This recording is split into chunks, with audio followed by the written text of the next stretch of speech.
$100 billion. That is roughly what a single one of the largest AI data centers now on the drawing board is expected to cost by the time it is finished. Not the company that owns it. Not its whole global network. One campus of buildings in one location. $100 billion is more than the entire annual budget of most countries on Earth. So it is worth asking a simple question that almost nobody stops to ask. What does a place like that actually do all day?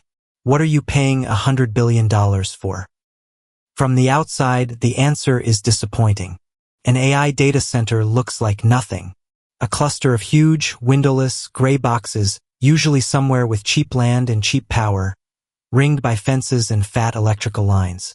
There are almost no people. You could drive past one and assume it was a distribution warehouse. But inside those blank walls sits possibly the most concentrated pile of computing power and electricity ever assembled. And it is